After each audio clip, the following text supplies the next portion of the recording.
Hey guys, I'm Shay, and today I wanted to talk about A Book of Thorns and Roses by Sarah J. Maas. So this book has been getting so much hype and so many great reviews that I finally picked it up, and I think it took me less than a day to read the whole thing. It was really, really good. I think I gave it like a 4 out of 5 stars. It is about this girl named Farah who is a huntress, and she lives with her father and 2 sisters, and she's basically like the breadwinner of the family. She's the one taking care of them, even though she's the youngest. So one day while she is out hunting, she kills a wolf. And turns out that this wolf was actually a fairy. And the thing about fairies and humans is that a long time ago, fairies used to have humans as slaves. And then there was this whole treaty that was signed and passed to where the fairies had to let all of their human slaves go.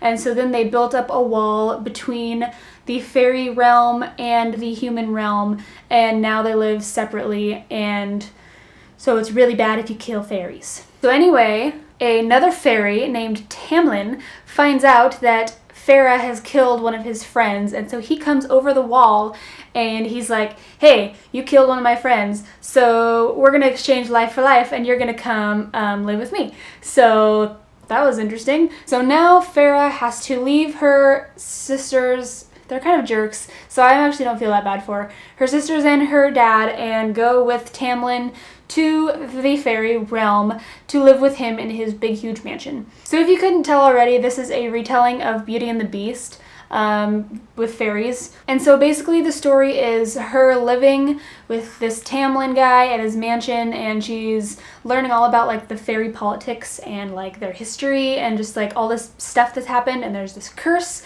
and of course there's bad guys trying to destroy stuff and trying to get over into the human realm again to take over the whole world, because fairies like world domination. And it's just really, it was really good. It was a really good twist. I liked that she didn't stick to like all the same stuff that happened in Beauty and the Beast, and that she added her own stuff, because I mean it's a retelling, so you want differences obviously, otherwise it's going to be predictable and you don't want predictable. I really like this book. It's actually a new adult book, so there is some stuff in it that probably isn't appropriate for younger people, but I guess it's up to you and your maturity level and all of that. There's a lot of action, there's a lot of romance, and it just has all the really good elements of a good fantasy story. Also, there's, I guess this is just the first novel in like, I don't know if it's a series or if it's gonna be a trilogy or what, but I did hear that like every book is gonna be like a retelling of a different story. So it's not all going to be Beauty and the Beast, I don't think. But it's all going to be the same characters, but it's like there's going to be different aspects of different fairy tales in each book. So that's cool. So I'm excited for that. I don't know when the next one comes out. This one just came out like last month. So we have a long time to wait. And I'm not really that excited about waiting for that long, but hopefully I will still be able to remember everything that happened in this one. Alright, and that was my spoilery-free review of this book talk. So, if you haven't read it yet and you don't want to be spoiled, then go away. Shoo. Leave. Whoa, it is raining outside. Okay, now on to the spoiler-filled whatever part of it. So let's just talk about these sisters and Farah's father. They were absolute jerks. Like, here's Farah taking care of everybody. She's doing everything. She's doing all the hunting. She's doing like all of the cooking, all like preparing of the food and everything. And all they can say is like, ew, you're gross. Like, oh, you're covered in animal crap and all this. It's like they are not even the slightest bit grateful at all for what she does. And like especially Nesta. Like it's like Nesta and Elaine both are bitter about the fact that they used to be wealthy and now they're not, but it's like they're taking it out on Farah, which is not cool, because it's not even like she didn't do anything. And I mean, they hate their dad. It's kind of his fault. Well, I guess it's all his fault. I don't know, he's like this pitiful, like whiny, awful excuse for a person. Even like when Tamlin comes to take Farah, he's just like, okay, take her, like just go with him. I don't care if he's taking you to like the most dangerous place ever with like the most dangerous creatures ever and no human has ever lived or survived or whatever, but go with him anyway. I really didn't like this. Like I was really glad when she left, but I didn't understand why Farah wanted to go back. Like she was like, oh, my poor family, they're gonna miss me. It's like let them take care of themselves. Let them see what it's like to have to hunt and all this stuff. It's like, I don't think they'll last very long because they're stupid. So they get over the wall and Tamlin takes her to his mansion, which, you know, honestly, like, I totally didn't even, like, realize that he was the Beast until, like, they got over the wall. Like, I almost thought that he was just, like, some crony to take Farah to whoever. It just didn't even register to me that he was, like, going to be the other main character in this book. I don't know why. I don't know why it took me so long to realize this, but I was like, oh, Tamlin is the Beast. So this guy is actually, like, important. But it didn't click for me, I guess. So now Farah's in, like, this really nice, cool mansion, and, like, Tamlin even says, like, do whatever you want. Like, he's not even saying that she has to, like, do any chores or, like, has to stay in the dungeon or anything. He's like, okay, now do whatever you want. Like, you have this huge house, whatever you want. I don't care. And yet she's still like, oh, I must escape. I must go take care of my family. It's like, girl, let them take care of themselves. Ugh, they just made me so mad. And then another thing, there's like a glossary or whatever, a pronunciation guide in the back of the book. And I didn't see it until I finished the book. And so I've been like pronouncing names and stuff wrong like the whole time. So now I can't undo that. So there were a few fairies, like the types of fairies that they were. Like I couldn't figure out. I just said what I thought they were, but apparently that's wrong. Like, I thought it was, like, one was the bog. Apparently it's, like, the bogey, like, a booger, but I thought it was, like, the bog. So the bog is more scary to me than bogey. And then the same thing with Rysand, or it's Rysand. And I thought it was Rysand, because Y, like, the letter Y usually has the I sound. So I was like, Rysand, but then at the end it's like, no, it's Rysand. And I'm like, but that sounds awful compared to Rysand. I think Rysand sounds more majestic or more better. Okay, what else? I really liked the masks instead of the curse turning everybody into objects. I thought that was a really cool twist. But at the same time, Tamlin wasn't the Beast. Like he was that character, but he was like this gorgeous male model with just a mask over his face. Like, and it wasn't even like completely covering his face. It was like a masquerade mask. So it was just like right here. It's like, oh, she won't love me because she can't see my cheekbones and my eyebrows. I don't know. I mean, so the whole curse is that you have to have a human girl fall in love with you. I mean, there's more to it than that, but I mean, that's not hard to do when you're hot and all you have covering is your cheekbones and your eyebrows. I did like the masks though. I kind of thought Alice was Mrs. Potts, so I'm just gonna go with that.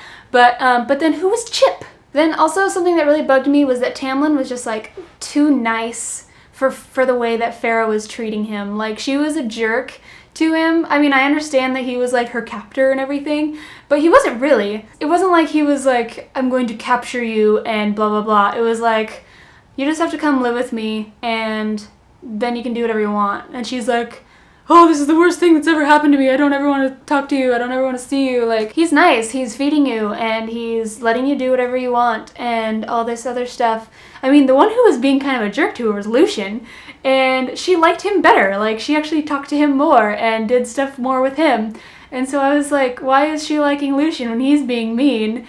Or she doesn't like Tamlin, and he's like the nice one here. I mean, I liked Tamlin. I liked his personality, and I liked that while he was nice to her, he was still like the Beast, and so he was still like really rough and vicious and all that stuff. I also really liked that Farah was human in the sense that she couldn't read. Like, I thought that was realistic because it had explained that both of her sisters had learned to read, but they were both older than her and they had both gone to school, and she like wasn't old enough to have gone to school by the time that they became impoverished or whatever, so she couldn't read. And there were actually parts where she actually was like trying to sound out words, and it kind of like, it was endearing because it's like, these are simple words. It like takes her a minute to figure them out. But she couldn't read, but then she really liked to paint, but at the same time she wasn't like really good at painting either. Like, she was like okay, but she really liked to do it, and I liked that. I liked that she wasn't like amazing at anything, because that's just like, when that's thrown into the game, it's like, this isn't a story about just a normal human girl. This is a story about a girl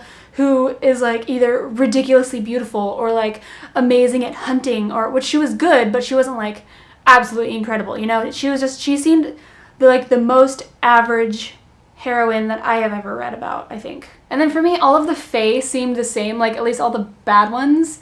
There was like the bog and like the adder, that one, and then the Suriel. Like I pictured all of them the exact same. These big misty, like almost like reaper looking things with like the cloak and everything. But then towards the end, the adder is described as having like this tail, and then all of a sudden I was picturing like this big lizard and a forked tongue. And so I don't know, I had a hard time picturing any of the other fairies unless they were like crazy described, because they just all seemed like cloaked skeletons to me for some reason. I don't know why. I also really loved the parties.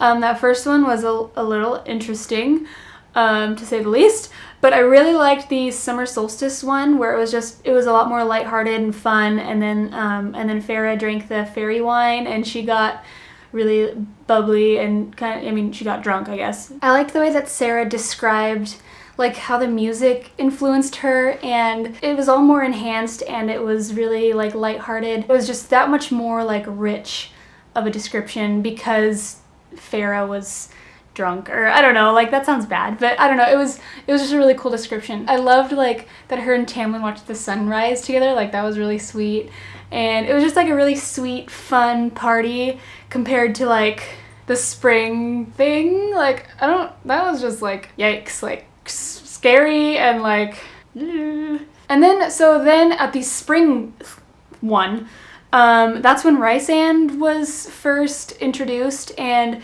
like he seemed like a good guy like right at first, like when he first saved Farrah from those 3 lizard things. Like that's just what I picture. They're either reaper looking hooded things or they're lizards. So Rysand saves her from whatever they were gonna do. I don't know if they were gonna like, I mean obviously they were gonna kill her, but I didn't know like what they were gonna do first. So anyway, Rysand comes, saves the day, and as soon as he is pictured as like this perfect god with black hair and the violet eyes, I was just like, oh no, like he's gonna be really bad or something. I did not get good vibes from this guy.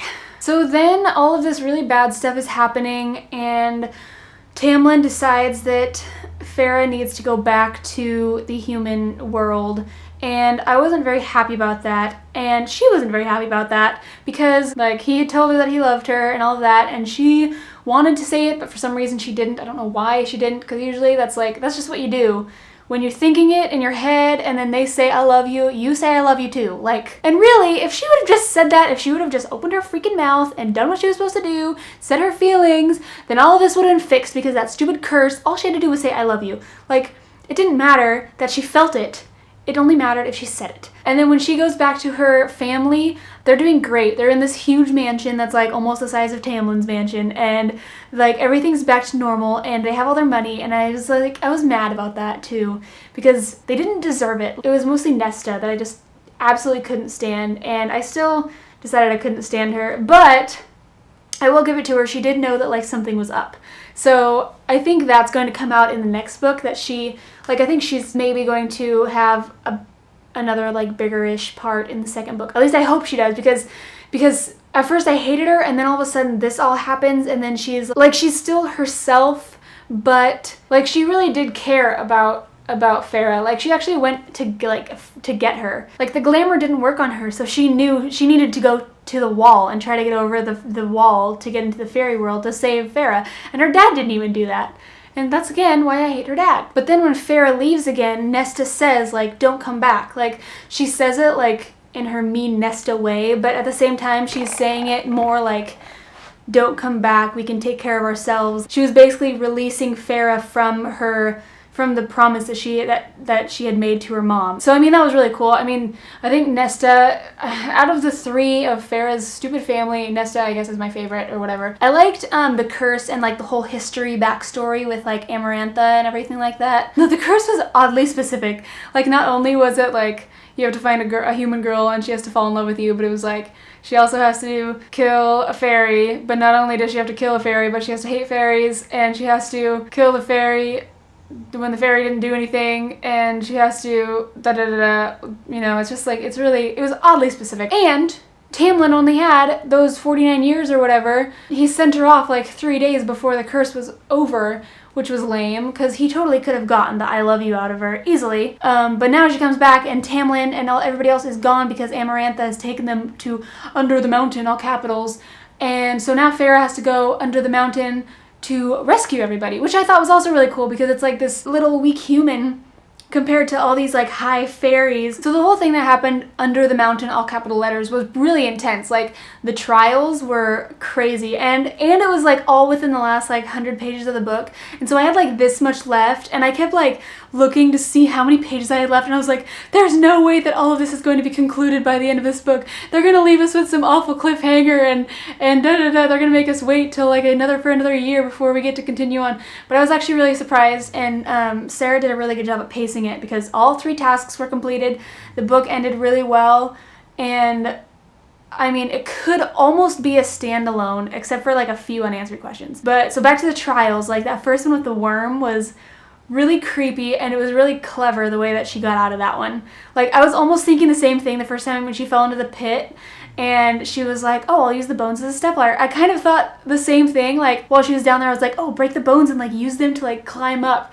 And then she did it, and I was really proud of her. But then she went further and like turned into like a spike pit for the worm to like fall down and impale itself on. I hadn't even thought of that, and that was brilliant. So then there was the second trial where Lucien was like tied down onto the ground, and there were like these burning hot spikes that were coming down. And not only were they spikes, but they were like dull, and they were like really, really hot. So they would like kill you slowly, which was like, oh, I could imagine it, and it was just like, oh, that was awful. But the only way that she could get out of it was by reading a riddle and then solving it. And it was like, oh no, she can't read. I was so worried. Like I had no idea how she was gonna get out of this one. But then Rysand is like off, you know, somewhere, and he had made a deal with her because she had hurt her arm really bad. That was really gross, by the way. Like I can't even imagine how much pain she would be in with like the infection and having like a bone sticking out. And although I don't know if it was her bone sticking out or if it was like a bone from in the pit that had like pierced. I don't know. I've heard both from different readers, so I don't know. And so she had made that deal with him, which was really skeezy of him. I'm sorry, I don't like Rysand. But anyway, and she had like that eyeball on her hand. He used that tattoo to like get her to pull the right lever, and I thought that was really cool. Like he helped her with the second one, which it was kind of cheating, but at the same time, it's like, well, Amarantha is a jerk, and she deserves to lose, so win by any means necessary. Go Feyre. I just liked that like all the fairies were on her side, and it was really just Amarantha and her cronies that weren't on her side. So it's like all the other fairies were trying to help her with her menial tasks that would have been like impossible if not for their help. And I just thought that was really cool. Like I liked that there was a way for her to get out of it. All right, let's talk about this third task. That I think was the most disturbing for me. First off, when they let in those 3 people with the hoods, I immediately was like, oh, it's her sisters and her dad. And so she's definitely not gonna kill them. Like, it's family. What are you supposed to do? To save this guy that you've been with for like a few months? But then like they take off the hood of the first one. It's a fairy, and so I was like, oh, it's, you know, I was kind of surprised. But at the same time, I was still like, oh, she won't do it. She'll figure out a way to like answer that riddle, and everything is gonna be okay. But then she kills him, and I was like, oh, I didn't like that. I wish that she would have found another way. That was the first one, and it just made me feel sick. I was just like, there has to be something that can be done. Like something's gonna happen. They're gonna like to where they're gonna bring back that fairy, or I don't know, but nothing. Then she goes on to the second one and she kills that one, and I was just like, oh, this made me not like her. Like sacrifice a few to save many or whatever.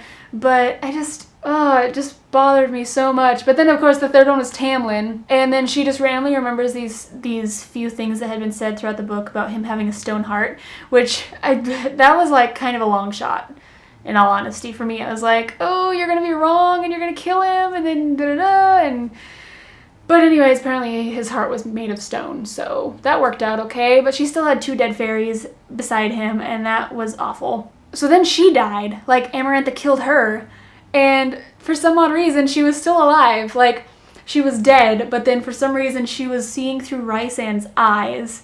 Like I don't know what that was. Was it like some weird juju thing that he had pulled? He like ripped her soul out of her before it could like ascend. And so now she was watching all this stuff happen from Rysand's point of view. And it was just really odd to, like, I was like, I thought I missed something. Is she supposed to be in Rysand's body right now? Like, I was so confused. But then all, like, the high fae sprinkled their magic fairy dust on her and she became a fairy, which was cool. I mean, I liked that it was very Twilight-esque. It was very much like Bella becoming the vampire. Oh, and then before that, there was the whole thing where she figured out the riddle, like, right as she was about to die. For some reason, I did not even think of love. This whole story is about love, and yet I couldn't think of the word love for the riddle. But apparently Farah did, right before she died, and that's when Tamlin, like, turned beast mode again and took out Amarantha, but only after she had, like, completely killed Farah. So now she's like this fairy, this high fae. I guess I did like that because I guess that'll just make the second book really different because she'll be a fairy now. So she'll be dealing with fairy things, not human things, I suppose. So I seriously thought that Lucian was going to be part of, like, the love triangle. Like, I knew Tamlin, obviously, but you know, then there's always a second love interest. There's always a love triangle. So I just figured it was going to be Lucian. And I actually kind of like Lucian better than Rysand, because I'm pretty sure that Rysand is going to be the other side of the love triangle because of the whole deal that he made with Farah where he healed her and now she has to spend 1 week of the rest of her life every month with him. So obviously there's going to be something there, I guess, but I'm not very happy about it because I did not like the way that he treated her in Under the Mountain, like where he painted her all up and made, like, and put her in that really sheer, like, he made her, like, it was gross, it was like pervy, and then he made her dance for him and just all this stuff, and I just really didn't like it. But then at the same time, it's like he explains his motives, and it was like that was really the only way that he could help her. I don't know. It's just I don't understand how anybody could ship Rysand with him being so gross. Like, I don't know. But then there was the whole thing at the end where he's like talking to Farah and he was like, I've been stuck under the mountain for forever, but like he has wings and he loves to fly, and so he's like he's this high fae, this high lord who loves to fly, and he's been trapped underground for all this time. And so it's like they're trying to get you to like feel sorry for him and all this. And then all of a sudden he like gets all like shocked or surprised or whatever, and then he like stumbles back away from Farah and disappears. And at first I was like, what? Did I miss something? Like I had to reread like the paragraph before a couple times because I was like, what did I miss? But then I figured out that maybe he pulled a Jacob and imprinted on her. So that would make sense. And so that would be something that would be more dealt with in the second book, obviously. So maybe that's what happened. And so I guess it is probably going to be more of a battle between Tamlin and Rysand. But I don't know. I'm still not a big fan of him. I guess I ship Tamlin and Farah, but at the same time, I'm not like a huge fan of them either. Like, it's not that I don't like their relationship. Maybe it's just that I haven't gotten attached to Tamlin yet. Like, maybe for me, it's hard to really like a character, like to really ship a character after one book. Maybe it takes me a couple books, or I don't know, maybe I'll change my mind in the second one. Maybe if Rysand is different, maybe I'll become team, or Rysand, whatever, I'm calling him Rysand. Maybe in the second book, I will end up being on his team, but I don't know, like, as of right now, can I just be Team Farah? Like, she can pick whoever she wants, but I just like her, I'll root for her. And then whoever she wants, she can have, because, I mean, she can handle herself, I think. She's proved that she can handle herself pretty well in this book. But no, I'll be Team Lucian. How about that? That's it. I'm Team Lucian. Screw Tamlin, screw Rysand. Team Lucian all the way. But I don't know, that's probably not gonna be a thing. But yeah, so I think that this book was great, and I am so excited for the next one. We don't have a title yet, we don't have a release date yet, and that sucks. But hopefully it won't be forever. Maybe the next one will be called A Court of Cotton Balls and Posies. I don't know. Thank you for watching. I hope you guys enjoyed it, and I will see you next time. Bye!